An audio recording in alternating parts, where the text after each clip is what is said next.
Where do you find the good men? You're on my last nerve. I keep dreaming about my ex-boyfriend while sleeping in bed with my current boyfriend. Dive into the deep waters of the in-laws. Why would she do that? Hello my loves, welcome back to another video of What Would Han Do? A video in which I give you advice that I'm not qualified to give. Definitely not an expert in these subjects, but hey, you've asked me now, so great life choices all round. You guys have sent me some of your dilemmas over on Instagram. I'm gonna scroll through, I'm gonna give you advice, I'm gonna tell you what I would do if I were in your situation. And before I start, I wanna say, please don't be offended by anything that I say. Take it with a pinch of salt. If you take my advice and all goes Pete.2, this was your warning that I'm not a professional, so I cannot be to blame.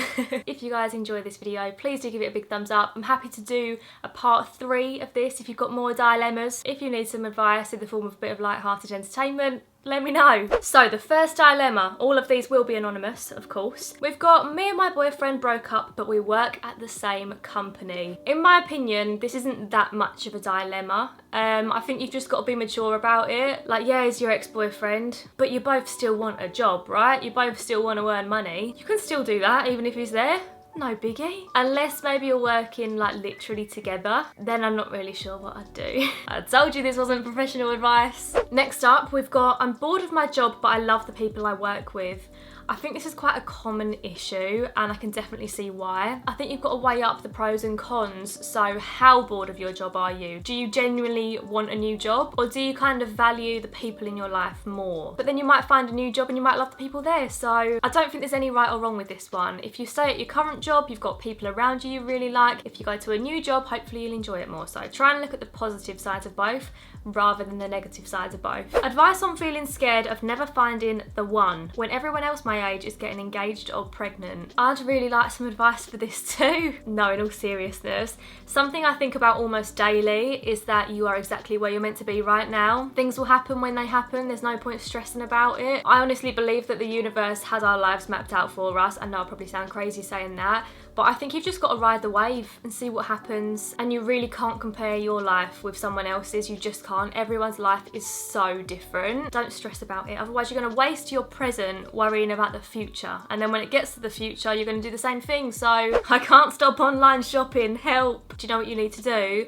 Take off your automatic card details on your computer, your phone, whatever it is. You know when you go to shop and your card automatically puts your details in? No, take that off, because I can guarantee if you've got to go and find your bank card every time you want to buy something online, you'll soon stop. I started a YouTube channel and my family haven't been supportive at all. I guess this kind of goes for a lot of people, like their friends aren't supportive or they're scared to do it because their friends and family won't be supportive. But I honestly think they might not be supportive right now, but I think you have to stick with it in any job. If that's what you want to do, you've got to go for it. You're the only person that's living your life. And one day, if your YouTube channel is a success and you've gained confidence from it and people are watching your videos, I can guarantee they'll be supportive then. I got dumped on Valentine's Day via text and I don't know what to do. We move on is what we do, because you don't want to be with the kind of person that's going to dump you on Valentine's Day over text. Trust me, once you find the right person, you'll realise they would never do that if they're the right one. And you'll look back at your situation and think, I don't know why I ever let that affect me so much, because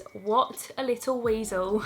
And we don't let weasels take up rent in our mind, ladies. We don't. Do you have any advice on sleeping? Did you find a way to sleep well? So I found that when I'm having like a bit of an anxious time, one thing that really helps me is using a weighted blanket. It's honestly like having someone hug you. I put my phone away about an hour and a half before bed. I whack my soft lighting on from about 5 PM every night. I put my Himalayan rock salt lamp on, gives that positive ions. In my mind, that means neggy vibes gone. I also invested in the Calm app. So I think I pay about £35 a year for the Calm app, and I listen to it every single night whether I feel anxious or not. I listen to sounds of like rain on the windows or waterfalls or a peaceful stream, and I let that play all night long, and that really helps me. I'm so scared about normal life after lockdown, but no one understands. I understand. I feel the same. I'm feeling a bit better about it now, I have to admit, because I'm bored of lockdown, and I'm surprised that I'm even saying that because I've become such an introvert during lockdown. But I know what you mean, like the thought of getting on a train,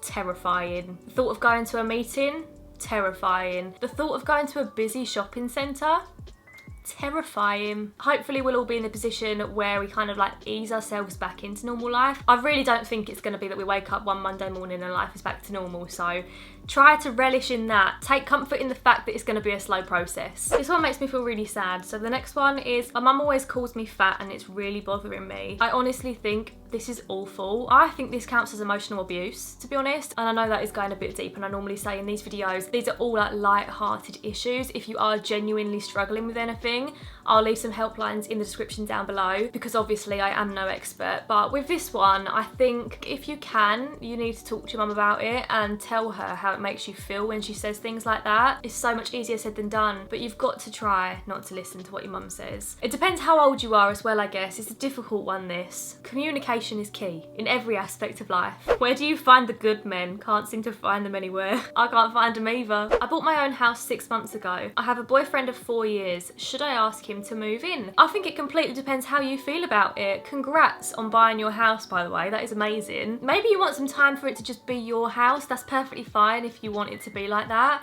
But if you do feel like you're wanting to move in, go for it. Ask him. Listen to your gut, always. Your intuition is never ever wrong. It will never let you down. As I'm scrolling through, I'm noticing there's actually quite a few about being nervous about life going back to normal. So just so you all know, you're not the only one. Check his phone or keep wondering. Neither of the above. Ask him about it. I think as soon as you check the phone, if they find out, they're going to think you don't trust them. That's going to cause a lot of issues. And if you keep wondering, that's going to cause issues for yourself. I think you've got to confront them. If you're having doubts and you think maybe something's going on behind your back, you have every right to question that, because it's your relationship. It's a big part of your life. I'm turning 20 soon and I've never had a relationship. I feel like I'm so behind everyone else. You are absolutely not behind. You're better off to be in the position you're in, having never had a relationship, than to have been heartbroken at 18. I wouldn't wish heartbreak on anyone. It's such a horrible thing to go through. I think you're better off waiting until you're a bit older. Relationships are just more mature. Everything's a bit more chilled out. There's no playing games when you're a bit older, so I really don't think you've missed out on anything good.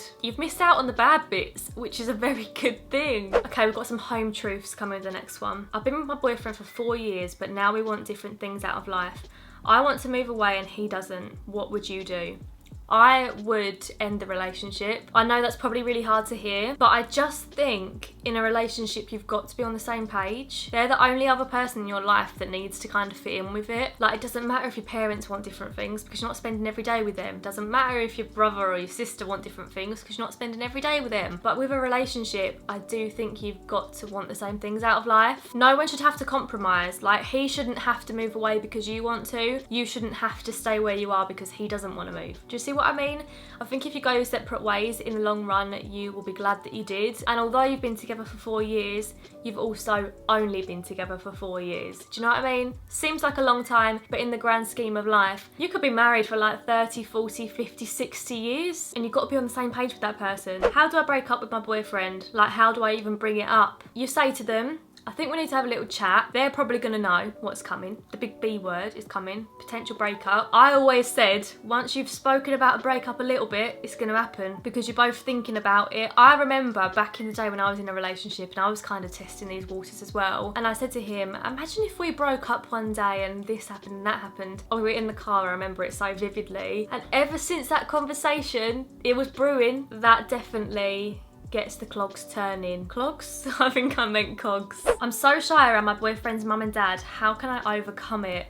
Oh my god, this is like the scariest thing. I think it is so key to have a good relationship with your partner's mum. I would really recommend, scary as this sounds, spending time on your own with her, because you haven't got your boyfriend there for comfort. There's no one around to make you feel judged. If it's just you and her, you can have nice conversations, you can get to know each other a bit more, try and get to know her on a more personal level. And I think when you're shy around people, it's normally because there's other people around as well. So if it's just the two of you, see if you can like catch her on her own. Maybe go downstairs while she's making a cup of tea, have a little conversation, or pop round while your boyfriend's not there. Dive into the deep waters of the in-laws, because I think that's the best way to overcome overcome it. Next one is, how did you get over your phobia of dogs? I need to know. What did Han do? I dived right in. I went to view a litter of puppies when I was 16. The mum dog was there as well. That was the most scariest bit for me. I remember when we knocked on the door, the mum dog started barking and I was terrified. I'd never been in a house with a dog before. I didn't tell the lady I was scared of dogs at that moment either, so she didn't know. So the dog just come running out. Oh my god, it was the scariest thing. Thinking back now to it, it sounds so silly because like I can't believe I ever felt like that, but I did kind of throw myself in there.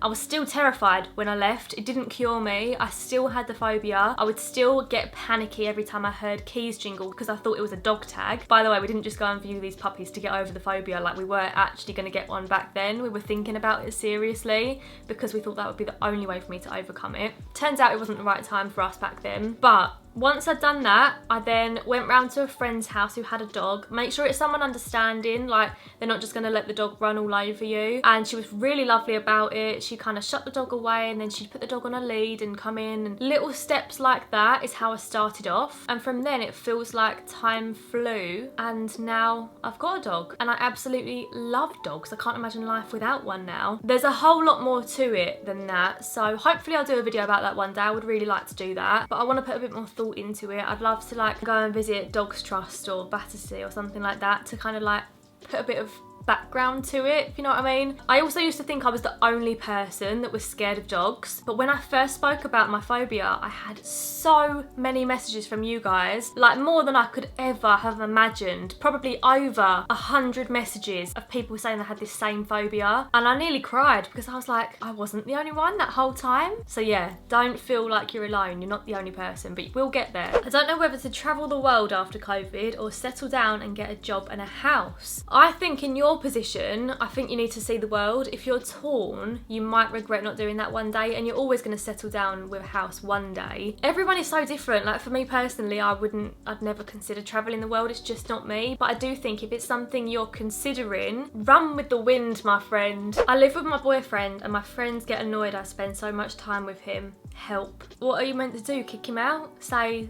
you need to go out for an hour because I'm spending too much time with you? Like, no. I assume your friends maybe aren't in relationships, because I think if they were, they would just understand that a boyfriend does take up a lot of time. Anyone who's been in a relationship knows that, and the person you're in a relationship with is naturally the person you want to spend the most time with, so you're not doing anything wrong. You live with the geese. What are you meant to do? Go out for the sake of it? I'm getting a puppy very soon and was wondering how you prepared before you got Sunny. I actually made a whole video on everything I bought for her, so that goes really into detail, so I'll leave that linked for you in the description down below. But yeah, the preparation is quite intense. Prepare yourself. When your sister is on your last nerve, what do?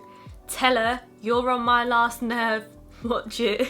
Every day feels the same. Tell me about it. I think everyone now has got to that point of lockdown where they just are so ready for at least a bit of a change. I feel like we're almost there now though. Keep your head up. Keep your heart strong. Whatever the rest of that song is, do that as well. Just know that there is light at the end of the tunnel now, and not every day is gonna feel like this. I hope. I got offered a job at a place my friend works. She told them not to hire me. Stay friends or no?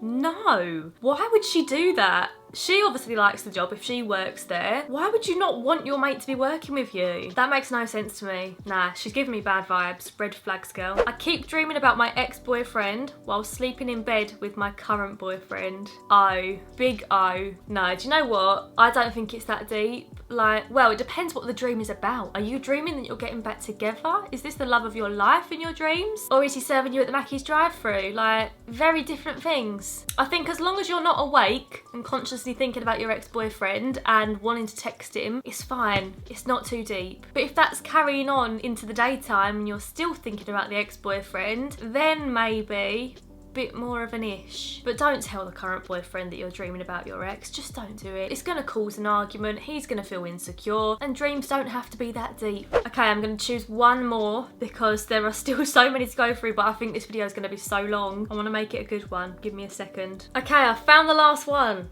I literally have no idea what to do with my life. Help. Make yourself a vision board. That's what I'm gonna do this week. I'm literally gonna start it tomorrow. I've ordered some felt and some pins on Amazon. I've been scrolling through Pinterest. Don't think about the way you wanna get there. but think about where you want to be and then work your way backwards. So like, say if you want to buy a house one day, put a picture of a house on your vision board, or you want to have a lovely relationship, or you want to buy yourself a car. I don't know. Start with your big goals and then work your way back to figure out how you're going to get there. Because otherwise it can feel really like you're just aiming into the abyss if you're like, well, what job do I want? I know that's a lot easier said than done, but make a Pinterest account is your first step. Order a vision board on Amazon and get cracking. But anyway, my loves, that brings us to the end of this video. I've been filming for over an hour now, so apologies if this video is really long. I'll try and cut it down in the edit. If I didn't get around to answering your dilemma this time, I'm really sorry. But yeah, let me know if you'd like me to film a part 3 of this video. And if I did answer your dilemma and it wasn't what you wanted to hear, I'm really sorry about it. But if you do decide to take my advice, take it with a pinch of salt and don't blame Han. But anyway, guys, do subscribe to see my future videos. I upload weekly vlogs every Sunday morning. Please do give this video a big thumbs up if you enjoyed it. That would really help me out. But for now, thanks for watching. I hope you're having a lovely week and I'll see you again soon with another little video. Bye guys. Love ya.